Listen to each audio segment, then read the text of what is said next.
Hi everyone, welcome to the March edition of Wavelength. When rice became a valuable cash crop in South Texas around the turn of the century, it was water from the Colorado River that was used to irrigate many of the fields. And the Garwood Irrigation Company was there, providing water to rice farmers in Colorado and Wharton counties through one of the very first water rights issued on the Colorado River by the state of Texas. And now, after decades of feuding between the LCRA and Garwood Irrigation Company, an agreement has been reached for the LCRA to purchase Garwood and its rights to 133,000 acre-feet of water per year. With the conclusion of this purchase, which has to be approved by the TNRCC, because there are some regulatory changes that we will enact, we will have secured for the citizens of Central Texas a century's worth of water. In the year 2040, we will still have a 50-year supply of municipal and industrial water for our basin with or without a drought. That is a significant accomplishment. Rose says that one of the most significant effects this acquisition will have is that this huge amount of water, 33 billion gallons, or the equivalent of 5 Lake Austins, will not be sold outside of the Colorado River Basin. We were very concerned about the sale of water to Corpus Christi and its implications to the basin, and we're very concerned about 133,000 acre-feet of water going outside of this basin. I think you can see if this creates a 101,000 acre-foot a year reservoir for us of additional water supply, I think you can see why we would be concerned about it leaving the basin. The $75 million purchase from the Lair family has to be approved by the Texas Natural Resource Conservation Commission.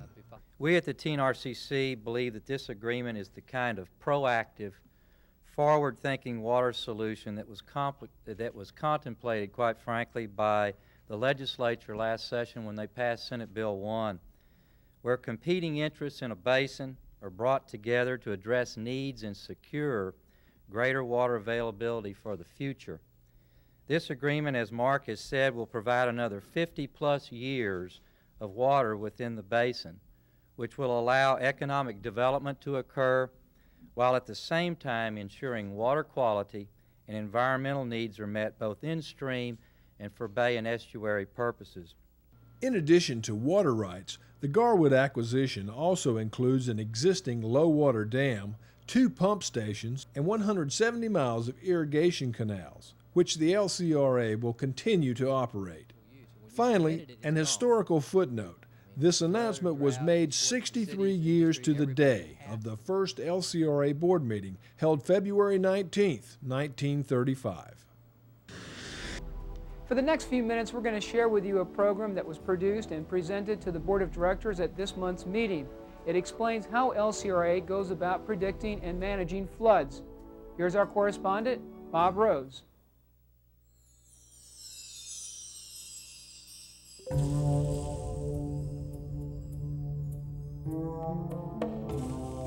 In 1937, when people gathered to dedicate Buchanan Dam, they hoped they had seen the last of the massive floods along the Colorado. Just 6 months later, the river proved them wrong. The flood of '38 claimed 12 lives and caused $5 million in property damage. People immediately asked the question, how could this happen? Residents in Austin, where the water was over the Congress Avenue Bridge, were quick to point the finger at the LCRA. They, like others, felt that the newly created Buchanan Dam had caused the flood in Austin. A legislative hearing ensued, and the result was a mandate from the legislature for the LCRA to improve its flood predicting ability. After the '38 flood, the LCRA was desperately seeking ways to get rainfall information from remote parts of the hill country back to Austin. Now keep in mind, in 1938, this area had just gotten electricity. So finding folks with telephone service who could relay rainfall information back to Austin was almost impossible. But that's exactly what they did. And these folks became the first rainfall observers for the LCRA. Emmy Rushi, who is also known fondly as Rain Gauge Observer number 95, lives on a ranch that is located along Hickory Creek, which feeds into the Llano River downstream of Castell. For more than 30 years, she and her husband James have collected vital rainfall information and relayed it by telephone to the LCRA. You put the stick in here, you take it out, and it shows that it's 1.10 inches in there. Today, rainfall observers like Emmy are located throughout the Colorado River watershed and provide a valuable service. Yes, I'm proud to be it. I've had it now since '65, so I feel like I may be a little important to the community and also for the Weather Bureau. Although rainfall observers could relay information, the LCRA needed a way to actually control flooding. Shortly after the '38 flood, engineers began poring over the plans for Mansfield Dam, which had just begun construction.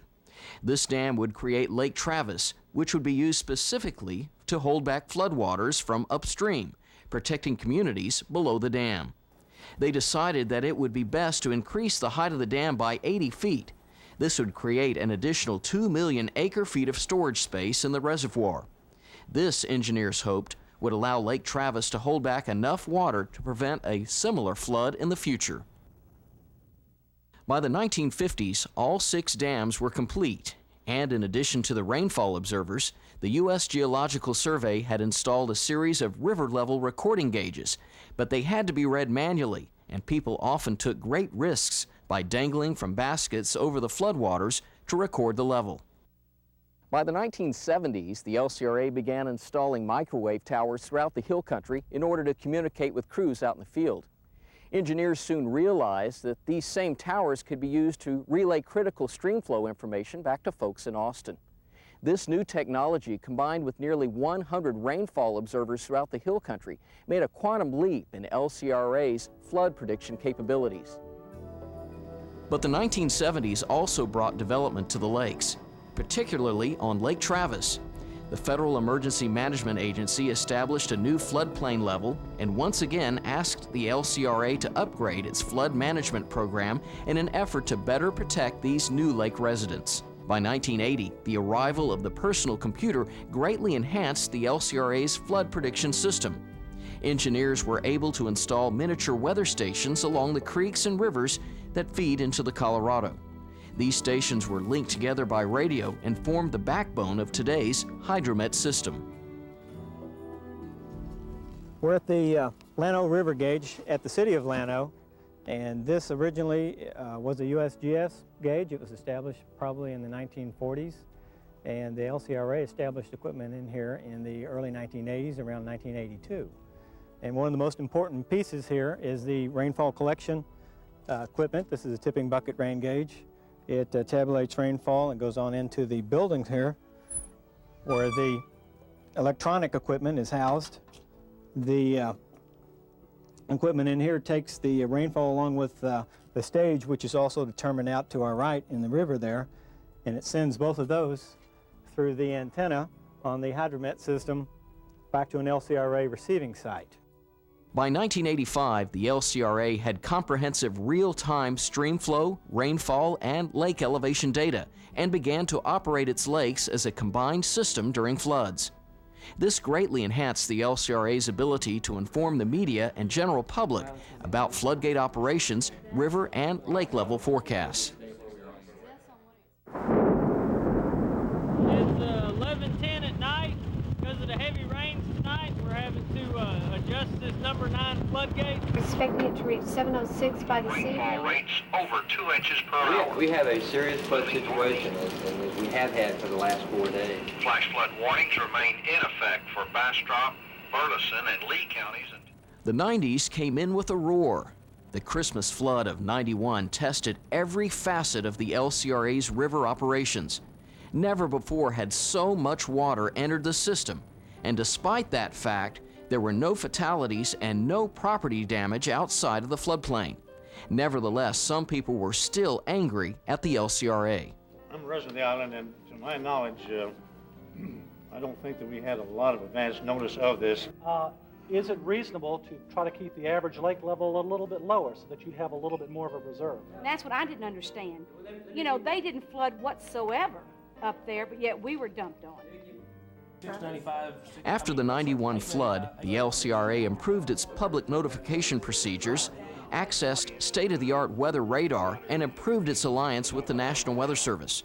Also, following the '91 flood, the LCRA implemented a new emergency management plan.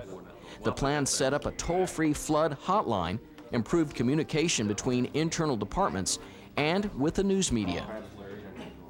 But no amount of planning could prepare you for the kind of flooding that hit Sandy Creek on Memorial Day, 1995. A tremendous storm cell stalled over the Enchanted Rock area and dumped 12 inches of rain in 2 days, sending a 30-foot wall of water roaring down Sandy Creek toward Lake LBJ. Homes were knocked off their foundations. Boat docks were swept away. Incredibly, though, no one was killed. But understandably, the residents of Sandy Harbor were upset about the lack of warning. Are you thinking the floodgates were late or something, or? I'm sure they were. I think they absolutely have to manage the entire length of the lake system, not just one system. It's a tragic thing that happened. It was just real frightening. I just knew people were in that house and that house down there, and they couldn't get out. There wasn't any way they could get out. Another area of concern is the Llano River, which lies precariously in an area that the National Weather Service calls Flash Flood Alley. The combination of weather from the Pacific Ocean and the Gulf of Mexico can create volatile storms over this rocky, steep terrain, often producing record floods. Between October 1996 and June 1997, the Llano River experienced 3 major floods, the last of which has been compared to the historical 100-year flood, which last occurred here in 1935.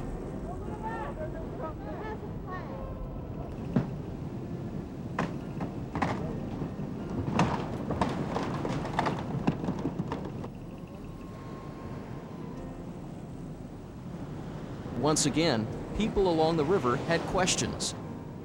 The problem is y'all didn't get on it. How are you going to fit all that water in Marble Falls and there look at the size of the lakes? I mean, the rocket scientist doesn't have to come up there and tell you.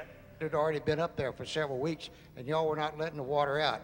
How much do you get from the rice farmers for saving it for them? Everyone else's floodplain went up. LBJ's went down a foot. All of us lost our boats and boathouses, thought there's nothing left on the lake. Each flood leaves behind a new set of victims, all wondering why it happened to them. Unfortunately, many people have placed blind faith in the dams to keep them safe from floods. But the reality is that no man-made structure can protect people who build within the floodplain. As we head into the 21st century, the LCRA will have to take advantage of all that it's learned over the past 60 years to ensure that folks along the river have the very best flood protection possible. And once again, the LCRA will turn to the latest technology to provide part of the solution. Here at the University of Texas Center for Water Resources, scientists are working to develop the next generation of tools that will help predict floods. And so instead of looking at the whole area as a large lump, we're going to be able to focus in on individual segments of the river system and to be able to determine what will be the flow, and not simply what will be the flow, but also what's going to be the area of inundation. I mean, whose house is going to be flooded and how quickly? I think the link between hydrology and hydraulics is going to come into play over the next few years. And so what we're trying to do now is to go from rainfall to flow, but the next link after that is flow to water levels, so that you can look at the degree of flooding and how quickly it's going to happen and where it's going to happen.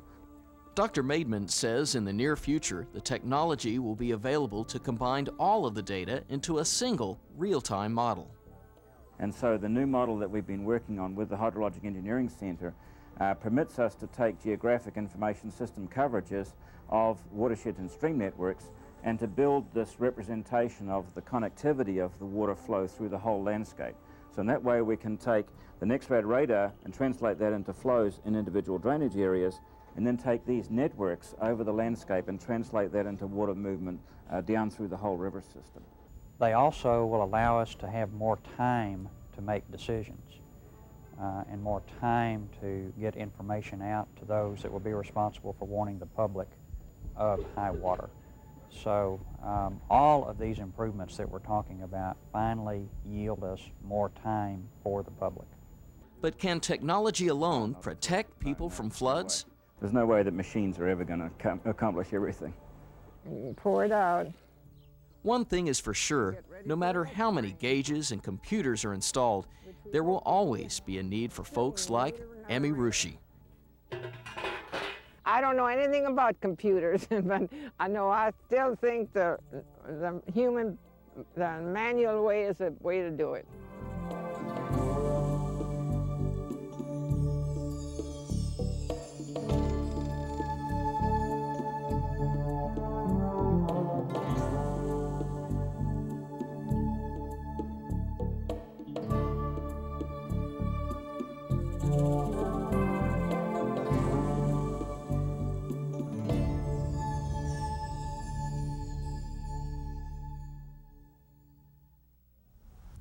And so, Mark, you're right.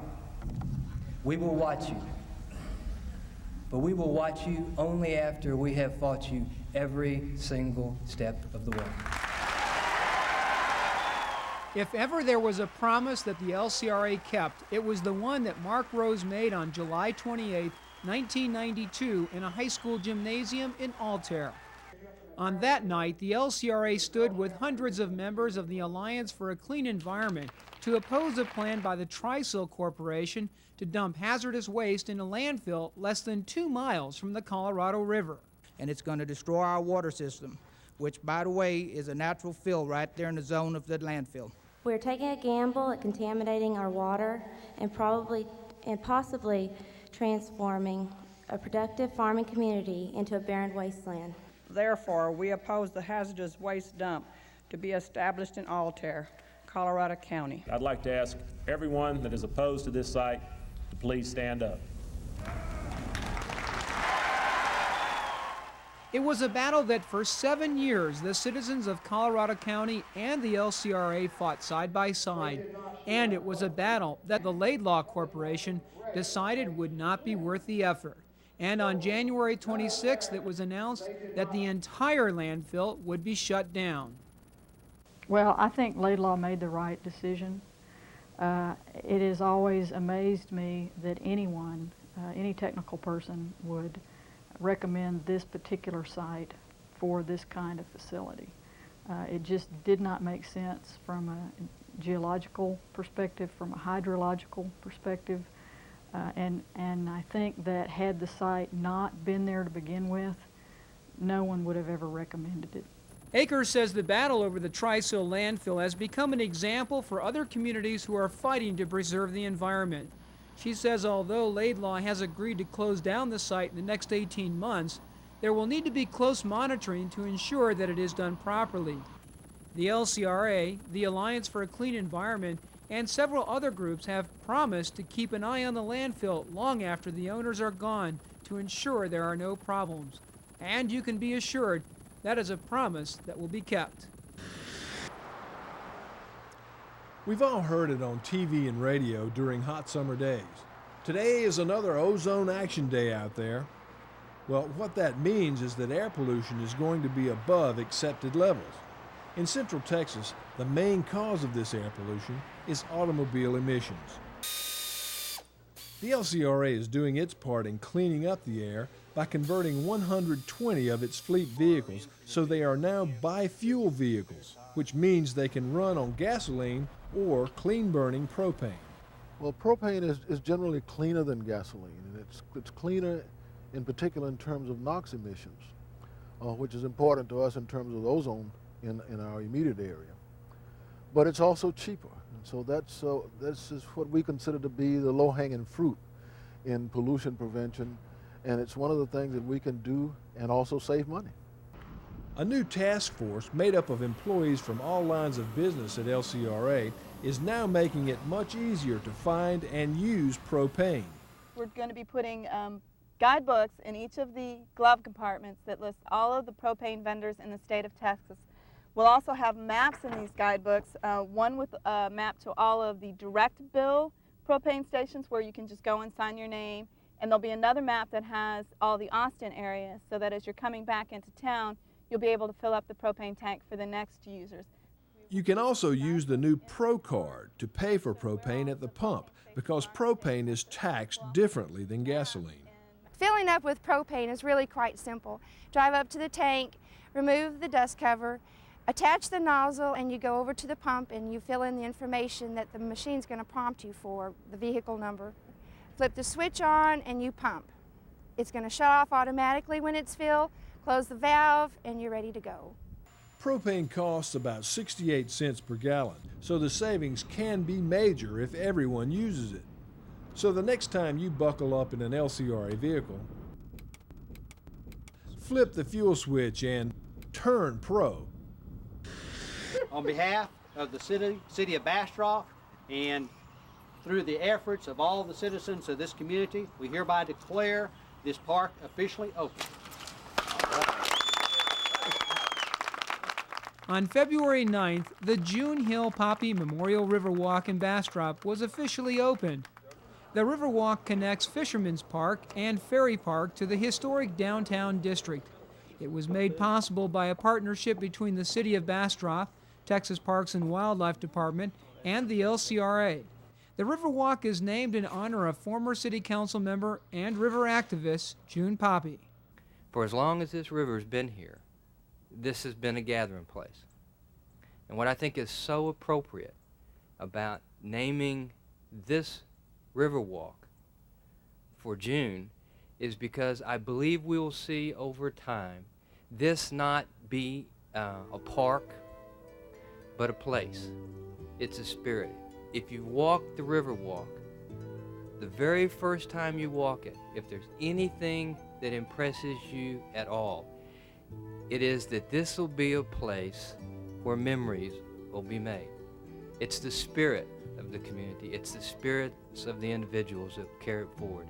And I think it marks a wonderful beginning for the community of Bastrop. So as the manager, as a citizen here, I thank y'all for having the courage to make it all happen, because it truly will be, over time, I believe, the place that defines the character and the spirit of the city of Bastrop. Thank you. Well, with all the rain we've had this winter, it's going to be a spectacular wildflower season. And it's time once again for the Riverfest along the Colorado River Trail. Communities up and down the Colorado River will be hosting special events in March, April, and May. For information and a schedule of events, call toll-free 1-888-TEXAS-FUN. Today, the Lower Colorado River Authority makes a multi-million-dollar water deal that assures your faucets will not run dry. The water is coming from Garwood Irrigation Company in southeast Texas. Fox 7's Sophie Prestridge has the story. Our current water supply takes us to about the year 2035, 2040, and we wanted a 50-year period beyond that. Today, the city of Austin got what they wanted. We have reached an agreement with Bill Lair of the Lair Interests, who own Garwood Irrigation District, to acquire all of the remaining water. It amounts to 101,000 acre-feet of water every year. That's 33 billion gallons, or 5 Lake Austins, or 28 town lakes. It will come from a privately owned irrigation business. 33 counties will be served, including the Austin area. We will have secured for the citizens of Central Texas a century's worth of water. The acquisition will cost the Lower Colorado River Authority about $75 million, making it the largest purchase for water rights in Texas history. According to the LCRA, there will be no effects on water rates in the next 5 years, and after that, no significant rate increase. In the year 2040, we will still have a 50-year supply of municipal and industrial water for our basin, with or without a drought. Besides the water, the purchase includes a low-water dam, 2 pump stations, and 170 miles of irrigation canals to be operated by LCRA. They say it's all about planning ahead and ensuring that Austin and Central Texas won't go thirsty. Sophie Prestridge, Fox 7 News at 5. And the LCRA says it will take about a year to have the deal done.